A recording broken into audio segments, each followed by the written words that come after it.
తెలుగు శ్రోతలందరికీ నమస్కారం అండి. మన అలనాటి కథలు ఎవర్ గ్రీన్ స్టోరీస్ ఛానల్కి మీ అందరికీ స్వాగతం. అనగనగా ఒక రామం ధారావాహిక వింటున్నామండి. రచన శ్రీమతి విజయలక్ష్మి అవధానుల గారు. ఇక ఆలస్యం చేయకుండా మనం కథలోకి వెళ్ళిపోదామండి. వీడియో చూసిన వెంటనే లైక్ చేసి షేర్ చేసి తప్పకుండా సబ్స్క్రైబ్ చేసుకోండి. మన ఛానల్ని బెల్ ఐకాన్ యాక్టివేట్ చేసుకోండి. సరే, వెంకటేశం పాత్ర ఎవరు వేయాలో డాక్టర్ గారితో మాట్లాడాక తెలుస్తుంది కదా, మిగతా పాత్రల గురించి చూద్దాం అన్నాడు విశ్వనాథం. శివ, నువ్వు మధురవాణి పాత్ర వేస్తావా? అప్పటికి స్త్రీలు నాటకాలలో నటించే పద్ధతి ఇంకా రాలేదు. శివ మొహమాటంగా నవ్వాడు. నాకసలు నటనంటే ఓనమాలు కూడా తెలియవు బాబాయ్ గారు అన్నాడు కాస్త సిగ్గుగా. మరేం పర్వాలేదు, మనం పోటీలకు వెళ్ళడం లేదు, సరదాకు వేస్తున్నాం అంతే, మేమున్నాం కదా నేర్పడానికి అన్నాడు విశ్వనాథం. మరి పూటకుళ్ళమ్మ? నేను వేస్తాను అన్నాడు 40 ఏళ్ల గురునాథం అన్న వ్యక్తి. అతను మరో 2-3 కూడా ఈ మధ్య చిట్టి వాళ్ళు కూర్చుంటున్న చెట్టు కింద కూర్చుంటున్నారు. సరే, రేపొద్దున నేను పెద్ద డాక్టర్ గారిని ఈ బాబు నాటకంలో వేయవచ్చా అని అడుగుతాను అంటూ అక్కడి నుండి కదిలింది సిస్టర్. మర్నాడు పొద్దున్న, బాబు చిట్టి, నిన్ను మీ అమ్మగారిని పెద్ద డాక్టర్ గారు పిలుస్తున్నారు అంది సిస్టర్ వచ్చి చిట్టితో. నేను ముందే చెప్పాను, ఈ నాటకాలు అవి మనకెందుకురా అని. నువ్వు వినలేదు. ఇప్పుడు డాక్టర్ గారు ఏమంటారో ఏమిటో అంది మహాలక్ష్మి భయంగా. ఏమంటారమ్మా? మహా అయితే నాటకం వెయ్యొద్దు అంటారు, అప్పుడు మానేస్తాం అన్నాడు చిట్టి తేలిగ్గా. ఇద్దరూ డాక్టర్ గారి దగ్గరకు వెళ్ళారు. రండమ్మా, రానాన్నా.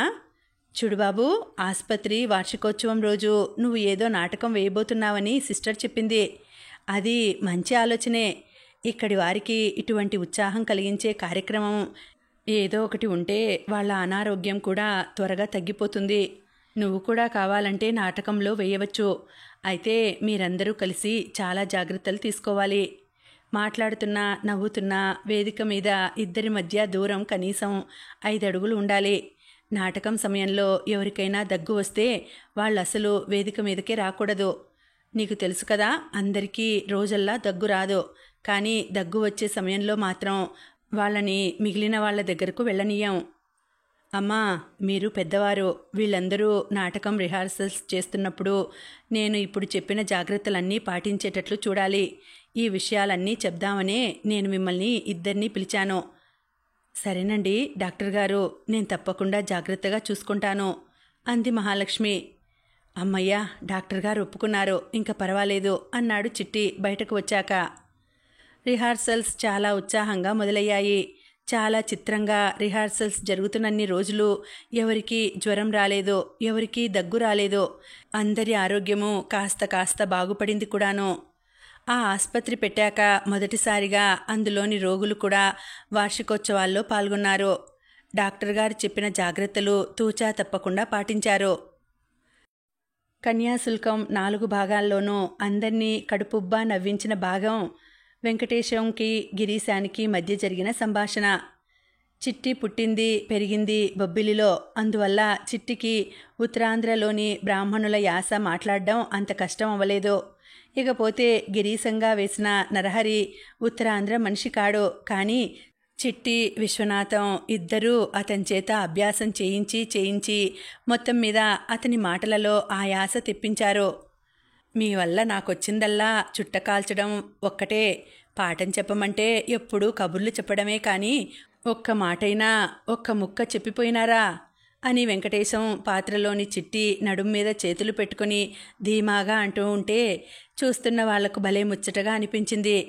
ఇక గిరీశం పాత్రలో నరహరి తెల్లని పంచె మీద పొడుగు లాల్చీ వేసుకొని మధ్యపాపిడి తీసుకున్న జుత్తుతో వేదిక మీద అటూ ఇటూ నడుస్తూ ఖగపతి అమృతము తేగ భుగభుగమని పొంగి చుక్క భూమిని వ్రాలెన్ పొగచెట్ట జన్మించెన్ పొగతాగని వాడు దున్నపోతై పుట్టున్ అని దీర్ఘాలు తీస్తూ పాడుతూ నోట్లోంచి ఉత్తుత్తి పొగ గుప్పు గుప్పుమని వదులుతూ ఉంటే చూస్తున్న వాళ్లలో కొందరు వన్స్ మోర్ అని అరిచారు. కానీ డాక్టర్ గారు వాళ్లను వారించారు. మధురవాణిగా వేస్తున్న శివ మొదట మొహమాట పడ్డా తర్వాత ఉత్సాహంగానే అన్నీ నేర్చేసుకున్నాడు. ముఖ్యంగా ఆడగొంతుతో మాట్లాడడానికి చిట్టి అతని చేత బాగా అభ్యాసం చేయించాడు.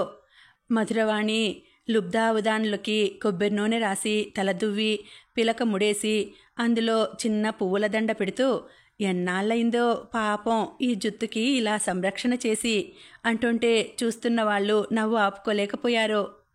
పూటకూళ్ళమ్మగా వేసిన గుర్నాథం తెల్లని సైను పంచె కట్టుకుని తల మీద ముసుగు వేసుకుని అటూ ఇటూ తిరుగుతూ భోజనం వడ్డిస్తుంటే భలేగా అనిపించింది.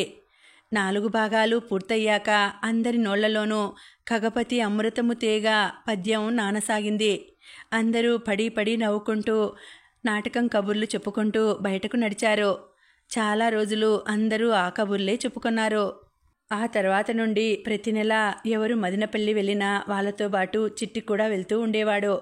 మొదట శాంతను అక్కడ చేర్పించినప్పుడు ఆసుపత్రి వాళ్ళు 8 నెలలు ఉండాలేమో అన్నారు.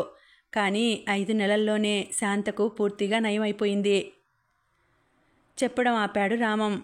ఏం సురేష్, నేను నా ఉద్యోగం విషయాలు కాకుండా మా కుటుంబంలోని సమస్యలను చెప్పి నీకు విసుగు తెప్పించానా? లేదు సార్, మనం ఉద్యోగ జీవితాన్ని కుటుంబ జీవితాన్ని వేరువేరుగా చూడకూడదు. ఒక జీవితం ప్రభావం మరొక జీవితం మీద ఉంటుంది. మీరు మీ జీవితంలో నాకు చెప్పవచ్చు అనుకున్నవి అన్నీ చెప్పండి సార్, ఉత్సాహంగా అన్నాడు సురేష్. ఇవాళ ఇప్పటికే ఆలస్యమైపోయింది, మళ్ళా రేపు ఈ సమయానికే రా అన్నాడు రామం. సరే సార్, మొత్తం మీద మీ చెల్లమ్మగారికి నయం అయిపోయింది అన్న సంగతి విని చాలా సంతోషం కలిగింది సార్ అన్నాడు సురేష్. జీవితం అన్నది సంతోషం దుఃఖాల మిశ్రమం సురేష్. మా చెల్లికి నయమైపోవడం సంతోషమే, కానీ తర్వాత మేము ఆమెకి పెళ్లి చేయలేకపోవడం సంతోషం కాదు. అదేమిటి సార్, ఆమెకు పెళ్లి ఎందుకు చేయలేదు? ఆశ్చర్యంగా అడిగాడు సురేష్. ఆమెకు టీబీ వచ్చి తగ్గిందని తెలిసి ఆమెను చేసుకోవడానికి ఎవరూ ముందుకు రాలేదు. అయ్యో నిజమా? అవును సురేష్, ఎన్నో సంబంధాలు చూశాము, ప్రతి ఒక్కరూ అదే మాట. మా అమ్మ అయితే బాగా బెంగ పెట్టేసుకుంది. అయ్యో పాపం. కానీ మా చెల్లి శాంత మాత్రం మేము పాపం అనుకునే విధంగా ప్రవర్తించలేదు. అయితే శాంతగారి విషయం మాత్రమే చెప్పేసి తర్వాత ఆపేయండి సార్. ఆవిడ ఈ విషయం ఎలా తీసుకున్నారో తెలుసుకోవాలని నాకు చాలా ఆత్రంగా ఉంది. సరే చెప్తా విను. శాంత ఆసుపత్రి నుండి విడుదలై వచ్చాక ఇంట్లో చాలా రోజులు పండుగలాగే గడిచింది. రామం మునుపటిలానే 2 చెల్లెళ్లను కూర్చోబెట్టుకుని తాను చదువుకుంటూ వాళ్లకు చదువు చెప్పేవాడు. రామం ఇంటర్ పరీక్షలు రాసినప్పుడు శాంత చేత మెట్రిక్ పరీక్షలు రాయించాడు. చిన్నమ్మడు అని అందరూ పిలిచే సత్యవతి చేత మరుసటి సంవత్సరం మెట్రిక్ పరీక్ష రాయించడానికి నిర్ణయం జరిగింది. ఇంటర్లో రామానికి లెక్కల్లోనూ ఫిజిక్స్లోనూ బంగారు పతకం వచ్చింది. శాంత మెట్రిక్ ఫస్ట్ క్లాస్లో పాస్ అయింది. ఒకరోజు వరహాల బాబుగారు రామాన్ని మహాలక్ష్మిని పిలిచారు. వదినా, శాంత మెట్రిక్ పరీక్ష పాస్ అయింది, 16 ఏళ్ళు నిండాయి కూడాను. ఇంకా మనం పెళ్లి సంబంధాలు చూస్తే మంచిదేమో. అసలు ఇప్పటికే మనం కాస్త ఆలస్యం చేసేశాం. ఏరా రామం, నువ్వేమంటావు? చిన్నాన్న, నాకైతే శాంతని కనీసం డిగ్రీ చేయించాలని ఉంది. మన కుటుంబాల్లో డిగ్రీ చదివిన ఆడపిల్లలు ఎవరూ లేరు. తనకు మెట్రిక్లో లెక్కల్లో ఎన్ని మంచి మార్కులు వచ్చాయో చూసారా? అమ్మో, డిగ్రీ తర్వాత పెళ్ళంటే చాలా ఆలస్యం అయిపోతుందిరా ఆందోళనగా అంది మహాలక్ష్మి. పోనీ ఇంటర్ పరీక్షలు రాయించాక పెళ్లి ఆలోచనలు చేద్దాం. పెళ్ళయ్యాక డిగ్రీ చదువుతుంది అన్నాడు రామం. నాన్న రామం, నువ్వు చిన్నపిల్లవాడివి, నీకింకా లోకం పోకడా తెలియదు. అసలు అంటూ చెప్దామా వద్దా అని ఆగిపోయాడు వరహాలబాబు. ఏమిటి వరహాలబాబు, మీ సందేహం ఏమిటి? మహాలక్ష్మి ఆత్రంగా అడిగింది. వదినా, మన శాంతకి టీబీ వచ్చి తగ్గింది కదా, సంబంధాలు దొరకడం కాస్త కష్టం అవుతుందేమో సందేహంగా అన్నాడు వరహాలబాబు. మహాలక్ష్మి మొహం పాలిపోయింది ఆ మాట వినగానే. అలా జరుగుతుందంటారా వరహాలబాబు? వణుకుతున్న గొంతుతో అడిగింది. అలా జరగడానికి అవకాశం ఉందేమో అన్నాను, అంతేకాని అలాగే జరగవచ్చు అనలేదు. మన శాంతకేం అంతంత కళ్ళతో బంగారం బొమ్మలా ఉంటుంది. ఆసుపత్రి నుండి వచ్చినప్పుడు బుగ్గలు లోతుకుపోయి కాస్త నీరసంగా కనిపిస్తూ ఉండేది. ఇప్పుడు కాస్త బుగ్గలు వచ్చి మొహం కలకలలాడుతోంది అన్నాడు వరహాలబాబు. ఆ మాటతో స్థిమితపడింది మహాలక్ష్మి. చూడ్నాన్నా రామం, మనం ఇప్పటి నుండి సంబంధాలు చూడడం మొదలెడితే ఏదో ఒక సంబంధం కుదరడానికి 1 ఏడాది అయినా పడుతుందేమో. అందువల్ల ఇంక నువ్వు అడ్డు చెప్పకు అన్నాడు వరహాల బాబు. ఇంతకుముందు వరహాల బాబు అన్న మాట మనసులో ముల్లులా గుచ్చుకుంటూ ఉండడంతో రామం మౌనంగా ఊరుకున్నాడు. శాంతకి సంబంధాలు చూడటం మొదలెట్టారు. బొబ్బిలి చుట్టుపక్కల ఊర్లలో చాలామందికి శాంత టీబీ విషయం తెలిసి ఉండడంతో ఎవరూ కనీసం పెళ్లి చూపులకు కూడా రాలేదు. కొంతమంది జాతకాలు కలవలేదనో మరొకటో వంకలు పెట్టి తప్పించుకుంటే కొందరు నేరుగా చెప్పేశారు, జబ్బుపడి లేచిన పిల్ల మాకక్కర్లేదని. 6 నెలలు ఇట్టే గడిచిపోయాయి. కాస్త దూరంగా పడమటి వైపు వాళ్ళని చూడ్డం మొదలెట్టారు. వాళ్ళు వచ్చి పిల్లని చూసుకుని వెళ్లారు. వాళ్ల ప్రసన్నమైన మొహం చూస్తే అందరికీ పిల్ల నచ్చిందనే అనిపించింది. కానీ వాళ్ళు ఊరు వెళ్ళాక ఎవరో వాళ్ళకి చెప్పారట పిల్లకి టీబీ వచ్చి తగ్గిందని. వాళ్ళ దగ్గర నుండి నిష్ఠూరంగా ఉత్తరం వచ్చింది. మీ అమ్మాయికి టీబీ లాంటి పెద్ద జబ్బు వచ్చి తగ్గిందన్న విషయం మా దగ్గర దాచిపెట్టి మమ్మల్ని పెళ్లిచూపులకు పిలిచారు. ఇలా మోసం చేయడం మీలాంటి మర్యాదస్తులకు తగునా? ఒకసారి ఆ జబ్బు వచ్చిన వారికి మళ్ళా తిరగబెట్టడం మేం చూశాము. మాకు మీ సంబంధం అక్కర్లేదు. అది ఆ ఉత్తరం సారాంశం. ఆ ఉత్తరం శాంత దగ్గర దాచిపెడదామని అందరూ చూశారు. కానీ శాంత ఆ ఉత్తరం చదవనే చదివింది. ఆ రోజు శాంత వంటింట్లో తల్లి పక్కన చేరి చెప్పింది, అమ్మా, నాకసలిప్పుడు పెళ్లి చేసుకోవాలని లేదమ్మా. ఆసుపత్రి నుండి విడుదలై వచ్చిన దగ్గర నుండి ఏమేమో చదువుకోవాలని మనసు ఉవ్విళ్ళూరుతోంది. మీకు ఇంకా భారం కాకూడదన్న ఉద్దేశంతోనే మీరు సంబంధాలు చూస్తున్నా ఊరుకున్నాను. మొన్న వాళ్ళు రాసిన ఉత్తరంలో కూడా తప్పులేదమ్మా. ఒకవేళ నిజంగానే నా జబ్బు తిరగబెడితే? అందువల్ల ఈసారి సంబంధం చూసేవాళ్ళకి వాళ్ళు అడిగినా అడగకపోయినా నాకు వచ్చి తగ్గిన జబ్బు గురించి చెప్పండి.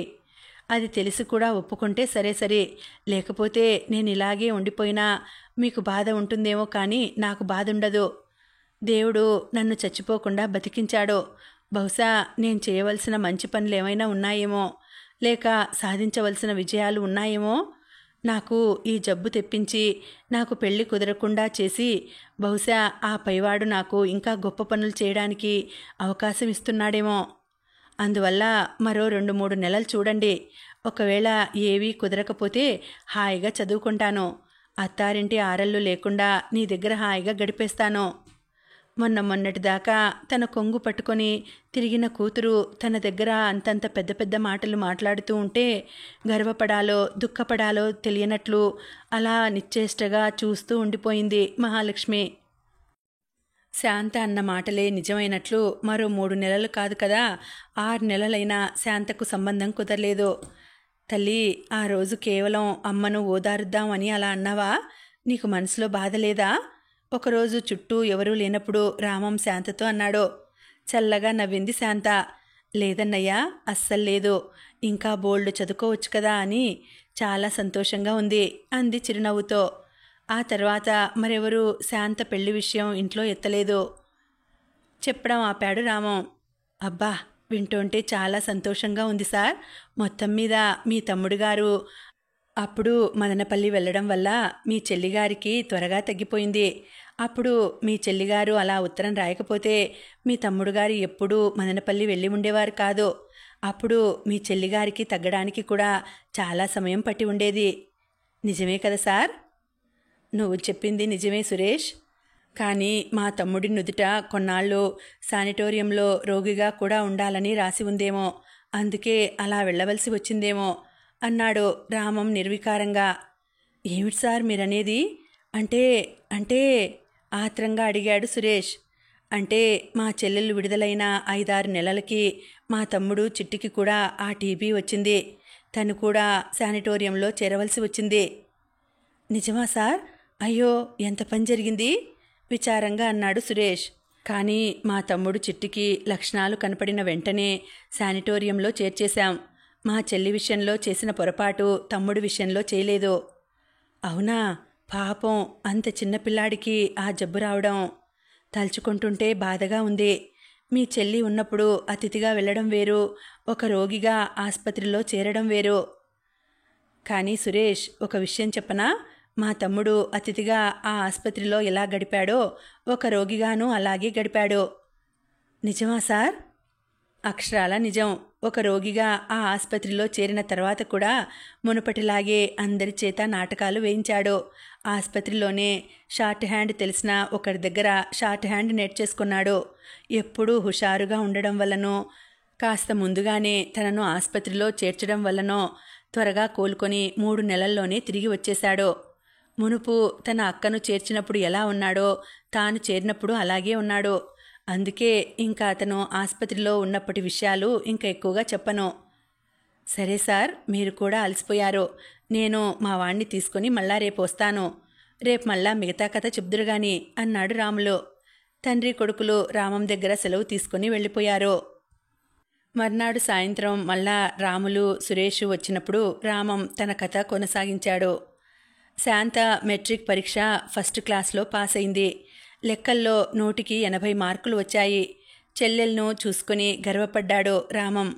శాంతకు ఉన్నంత శ్రద్ధ సత్యవతికి లేదు చదువు మీద. కుట్లు, అల్లికలు, ముగ్గులు, బొమ్మలు చేయడాలు, చింతపిక్కలాట, తొక్కుడు బిల్లాట, వీటి మీద ఉన్న ఉత్సాహం చదువు మీద లేదు. శాంత మెట్రిక్కి కట్టిన మరుసటి సంవత్సరం రామం సత్యవతి చేత కూడా మెట్రిక్కి కట్టించాడు. కానీ సత్యవతి పాస్ కాలేకపోయింది. రామంకి చాలా నిరుత్సాహంగా అనిపించింది.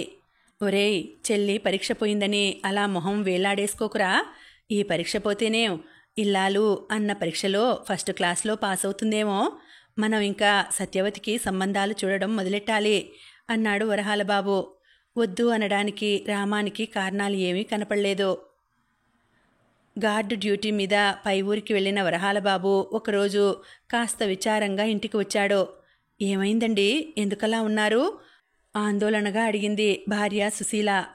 నాకు వడ్డీ దేశం ట్రాన్స్ఫర్ అయిందే అన్నాడు వరహాలబాబు నుదుటికి పట్టిన చెమట తుడుచుకుంటూ. వడ్డీ దేశం అంటే ఒరిస్సా. అప్పటికింకా ఒరిస్సా రాష్ట్రం ఏర్పడలేదు. అంటే మనమంతా అక్కడికి వెళ్ళిపోవాలా? మనమంతా ఎలా వెళ్తాం? అక్కడ పిల్లలకి సరైన బళ్ళు లేవు. చిట్టి ఇంకా చదువుకుంటున్నాడు. మన పిల్లలు కూడా చదువుకుంటున్నారు. బహుశా నేను ఒక్కడనే వెళ్ళాలేమో అన్నాడు వరహాలబాబు. సుశీల మొహంలో బెంగ తొంగి చూసింది. మీరు వెళ్ళిపోతే గుండుబాబుని నేను ఒక్కడితేనో చూసుకోలేనండి. వాడు మీ ఒక్కడికే భయపడతాడు. ఈ మధ్య వాడి ప్రవర్తన బాగా మోటుగా తయారైంది. అలా అయినప్పుడు వాడిని పట్టుకోవడం కష్టమవుతోంది. వరహాలబాబు ఆలోచనలో పడ్డాడు. తాను సుశీల గుండుబాబుని తీసుకుని అక్కడికి వెళ్ళిపోవచ్చు. కానీ మిగిలిన 3 పిల్లల బాధ్యత వదిన మీద వదిలేసి వెళ్ళడం ఎంతవరకు భావ్యంగా ఉంటుంది? నారాయణబాబు అన్న చూస్తే బొత్తిగా నోట్లో నాలుక లేనివాడు, వ్యవహార దక్షత తెలియనివాడును. ఒక పని చేస్తాను సుశీల, మన పిల్లలు చిన్నవాళ్లే కదా, బహుశా వాళ్ళకి అక్కడ తెలుగు బడులు ఉంటాయేమో. మొదట నేను వెళ్ళి అక్కడ జాయిన్ అయిపోయి బళ్ళ గురించి వాకప్ చేసి వస్తాను. కాస్త మంచి బళ్ళు ఉంటే పర్వాలేదు. మనమిద్దరం మన పిల్లలను తీసుకుని అక్కడికి వెళ్ళిపోదాం. బహుశా అక్కడ మనకి రైల్వే క్వార్టర్ కూడా ఇస్తారు అన్నాడు వరహాలబాబు. అన్నట్లుగానే వరహాలబాబు తనకు ట్రాన్స్ఫర్ అయిన రాయగడలో 1 నెల రోజులుండి బొబ్బిలి వచ్చాడు. ఆ రోజు సాయంత్రం సుశీలను, మహాలక్ష్మిని, రామాన్ని పిలిచి విషయాలు చెప్పడం మొదలెట్టాడు. వదినా, రాయగడలో చాలామందే తెలుగు వాళ్ళున్నారు. అక్కడ 2 తెలుగు బళ్ళు కూడా ఉన్నాయి. అవి కాస్త మంచి బళ్ళే. అందువల్ల నేనేమనుకుంటున్నానంటే మనం అందరం ఇక్కడ సంసారం ఎత్తి పెట్టేసి రాయగడ వెళ్ళిపోదాం. అక్కడ మన నారాయణ బాబుకి కూడా రైల్వేలో ఉద్యోగం దొరికే అవకాశం ఉంది. చిన్న ఉద్యోగమే అనుకో, కానీ ఇక్కడికంటే నయం కదా. కానీ చిట్టికే చదవడానికి మంచి బడి లేదు. ఫస్ట్ ఫారం తర్వాత అన్నీ ఒరియా బళ్ళే. పర్వాలేదు, ఇంట్లోనే ఉండి చదువుకుంటూ ప్రైవేటుగా పరీక్షకి కడతాడు. ఏమంటావు వదినా? ఒరే రామం, నువ్వు కూడా ఆలోచించి చెప్పరా? రామం ఆలోచనలో పడ్డాడు. ఫస్ట్ మార్కులతో పాస్ అవుతున్న చిట్టిని బడి మాన్పించడం రామానికి సుతరాము నచ్చలేదు. శాంత కూడా చక్కగా చదువుతోంది. ఇక్కడుంటే డిగ్రీకి ఇక్కడే కాలేజీలో చేర్చవచ్చు. కాసేపు ఆలోచించాక రామం అన్నాడు, చిన్నాన్న, నేను, అమ్మ, చెల్లెళ్ళు, చిట్టి అందరం ఇక్కడే ఉంటాం. నారాయణబాబు చిన్నాన్నకి అక్కడ ఉద్యోగం దొరుకుతుంది అనుకుంటే ఆయనను పిల్లలను కూడా తీసుకెళ్ళండి, పర్వాలేదు, మేముండగలం ఆత్మవిశ్వాసంతో అన్నాడు రామం. మహాలక్ష్మి కాస్త గాబరాగా చూసింది. రామాన్ని వారించబోయింది. ఈలోపు వరహాలబాబే మళ్ళా అన్నాడు, ఒరేయ్, నువ్వు కూడా మరేం పెద్దవాడివి కాదు, మొన్ననే ఇంటర్ పాస్ అయ్యావు. ఒక పెద్ద మొగ దక్షత లేకుండా మీరైదుగురు ఎలా ఉండగలర్రా? ఆలోచించు. పర్వాలేదు చిన్నాన్న, ఇక్కడ బొబ్బిల్ నిండా మన చుట్టాలే.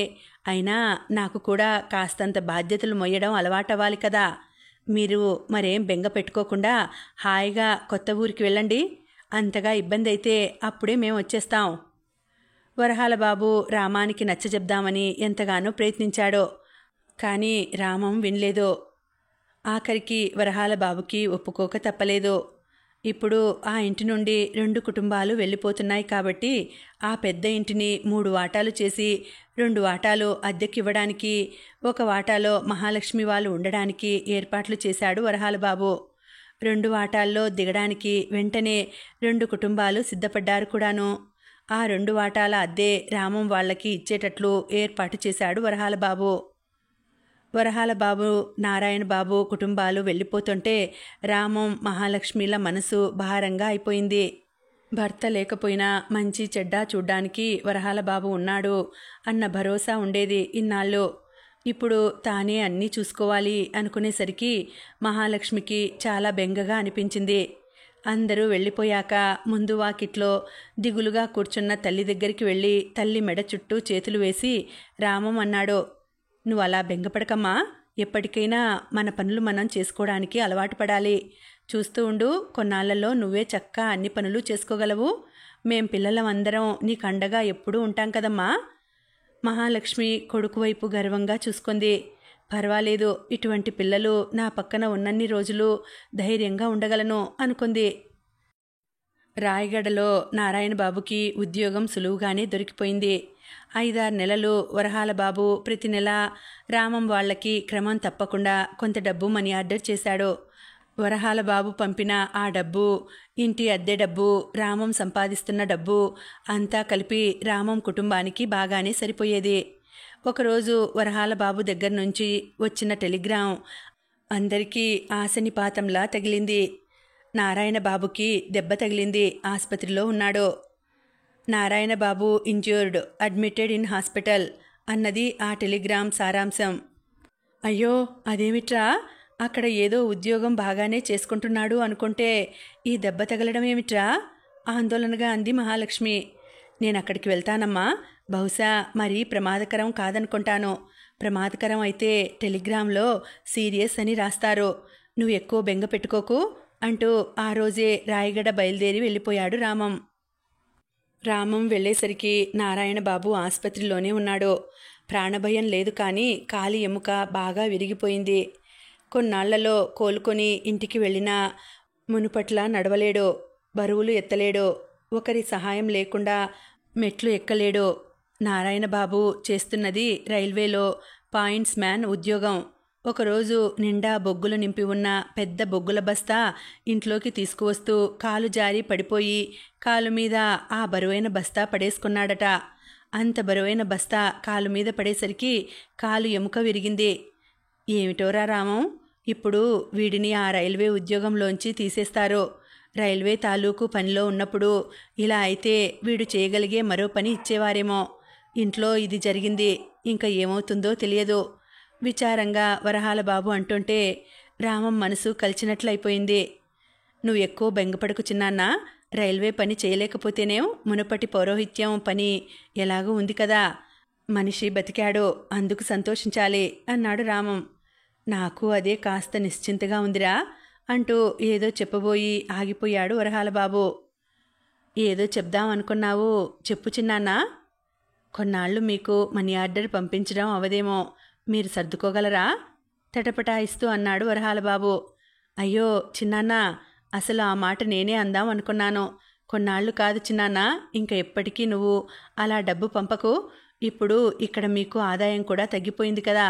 మరి కొన్నాళ్లలో నా ఇంటర్ ఫలితాలు వస్తే నాకు ఏదో ఒక మంచి ఉద్యోగమే దొరుకుతుంది. మీరు పంపిస్తున్న డబ్బు పూర్తిగా వాడేసుకోకుండా అమ్మ ప్రతి నెలా కొంత దాస్తోంది. నాకు ఉద్యోగం వచ్చేదాకా ఆ డబ్బు సరిపోతుంది. మేము ఎలా ఉంటామోనని నువ్వు బాధపడకు చిన్నాన్నా. ఇక్కడ చూసుకోవాల్సిన పనులు జాగ్రత్తగా చూసుకో అన్నాడు రామం వరహాల బాబుకి ధైర్యం చెబుతూ. అవునా, మీ అమ్మ నేను పంపించిన డబ్బులో కొంత దాచి కూడా ఉంచిందా? ఇంకా మీకు నేను పంపిస్తున్న డబ్బు సరిపోవడం లేదేమోనని బాధపడుతూ ఉండేవాడిని అన్నాడు వరహాల బాబు నిశ్చింతగా. రామం మరో 10 రోజులు అక్కడే ఉండి నారాయణబాబు ఆసుపత్రి నుండి విడుదల అయ్యాక వచ్చేశాడు. అన్నయ్య, నాకు టైపింగ్ నేర్చుకోవాలని ఉంది అన్నాడు చిట్టి ఒకరోజు రామంతో. చిట్టి ఉత్సాహం చూసి రామానికి ముచ్చట వేసినా, ఇప్పుడు చిట్టిని టైప్ ఇన్స్టిట్యూట్లో చేర్చాలి అంటే నెల నెల మరికొంత అదనపు డబ్బు కావాలి. ఏం చేయడం అని ఆలోచనలో పడ్డాడు. అన్నయ్య, నువ్వు నన్ను ఏ టైప్ ఇన్స్టిట్యూట్లోనూ చేర్చక్కర్లేదు. మా ఇంగ్లీష్ మాస్టారు రమణమూర్తి మాస్టారు ఉన్నారు కదా, ఆయన ఇంట్లోనే 3 టైప్ రైటర్లు పెట్టి పొద్దున్న సాయంత్రం టైపు నేర్పుతూ ఉంటారు. వాళ్ళ అబ్బాయి మా క్లాసే. వాడికి లెక్కలు సరిగా రావు. మాస్టర్ గారు ఇంగ్లీషు తెలుగు వాడికి ఇంట్లో చెప్తున్నారు కానీ లెక్కలు చెప్పలేకపోతున్నారట. నాకు ఎప్పుడూ లెక్కల్లో 100కి 100 వస్తాయి కదా, నువ్వు రోజూ వచ్చి మా వాడికి లెక్కలు చెప్పగలవా అని నన్ను అడిగారు. సరే చెప్తానండి, కానీ నాకు మీ టైప్ రైటర్ మీద టైప్ నేర్చుకోవాలి అని నేనన్నాను. ఉదయాన్నే 6 గంటలప్పుడు టైప్ నేర్చుకునే వాళ్ళు ఎవరూ ఉండరని అప్పుడు రమ్మని అన్నారు. సాయంత్రం బడి అయిపోయాక నేను మాస్టర్ గారి కొడుకు గోపికి లెక్కలు చెప్పడానికి వెళ్తాను అన్నాడు ఉత్సాహంగా. అదనపు ఖర్చు ఏమీ లేనందుకు రామం నిశ్చింతగా నిట్టూర్చాడు. తమ్ముణ్ణి కౌగిలించుకొని నుదుటి మీద చేత్తో రాస్తూ ఉండిపోయాడు కాసేపు. రాయగడ వెళ్ళినప్పుడు ఒక పెద్ద సంచుడు కాగితాలు వరహాల బాబు దగ్గర నుండి తెచ్చాడు రామం. అవి వరహాల బాబు ఆఫీస్లో ఒకవైపు టైప్ చేసి మరోవైపు ఖాళీగా ఉన్నవి. కాస్తంత గోధుమ రంగులో ఉండే ముతక కాగితాలు అవి. ఏడాది చివరన పనికిరాని కాగితాలు అన్నీ పారవేసేటప్పుడు రైల్వే ఉద్యోగులకు ఏవైనా అందులో కావలసినవి ఉంటే తీసుకోమంటారు. ఆ విధంగా ఒకవైపు టైపు కొట్టిన కాగితాలు కావలసిన వాళ్ళందరూ తెచ్చుకొని పిల్లలకు చిత్తు పుస్తకం అంటే రఫ్ బుక్ కుడుతూ ఉంటారు. వరహాల బాబు రాయగడలో పిల్లలకు కొన్ని కాగితాలు ఉంచుకొని మిగిలినవన్నీ రామానికిచ్చేశాడు. రామం ఆ కాగితాలతో 4-5 నోటు పుస్తకాలు కుట్టుకొని మిగిలినవి చిట్టీకి టైపు అభ్యాసానికి ఇచ్చేశాడు. ఆ విధంగా కాగితాల ఖర్చు కూడా తగ్గింది.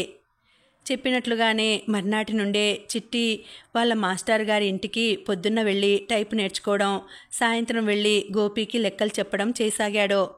10 రోజుల్లోనే చిట్టీకి టైప్ చేయడంలోని మెలకువలు వచ్చేశాయి. ఇంకా మాస్టర్ గారు నేర్పే అవసరం లేదు. అభ్యాసం అంటే ప్రాక్టీస్ చేస్తే చాలు.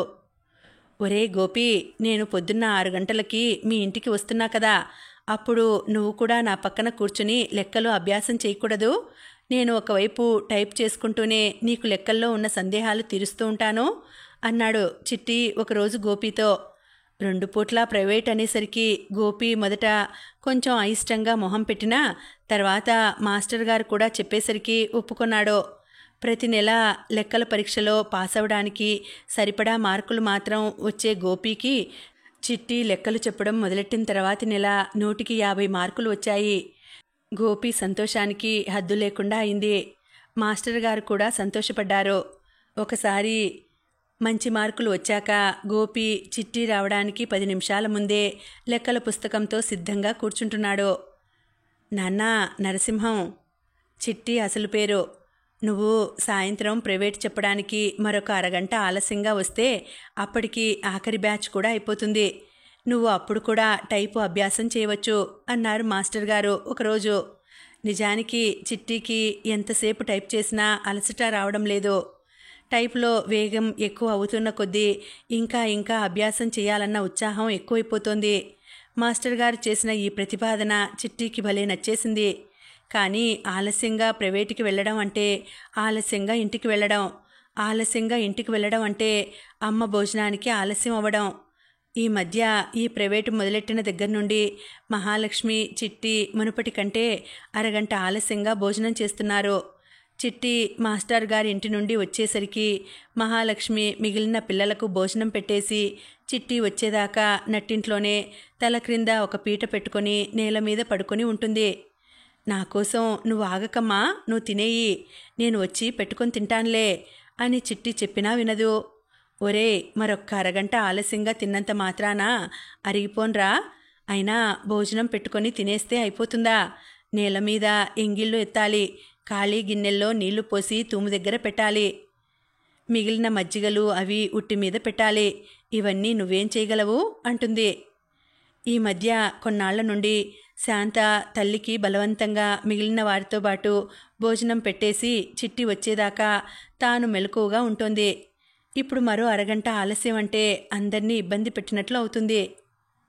అందుకే మాస్టారు గారి ప్రతిపాదన ఎంత నచ్చినా, వద్దులేండి మాస్టారు, ఇంట్లో మా అమ్మకి అక్కకి ఆలస్యం అయిపోతుంది అనేశాడు.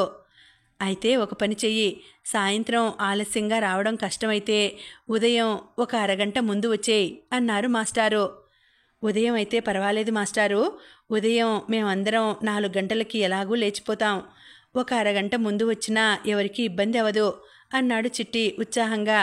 చిట్టి పొద్దున్న ఒక అరగంట ముందు వెళ్ళినా గోపి కూడా చిట్టి వచ్చిన వెంటనే చిట్టి పక్కన కూర్చుంటున్నాడు. ఇప్పుడు గోపికి లెక్కలంటే భయం పోయి ఉత్సాహం మొదలైంది.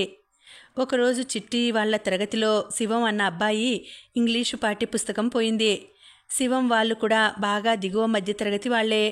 అసలు అతని దగ్గర ఉన్న పుస్తకాలన్నీ ఒకరు వాడేసిన తర్వాత ఇచ్చినవే. ఇప్పుడు పుస్తకం పోయింది. మరో పాత పుస్తకం ఇచ్చేవాళ్లు లేరు.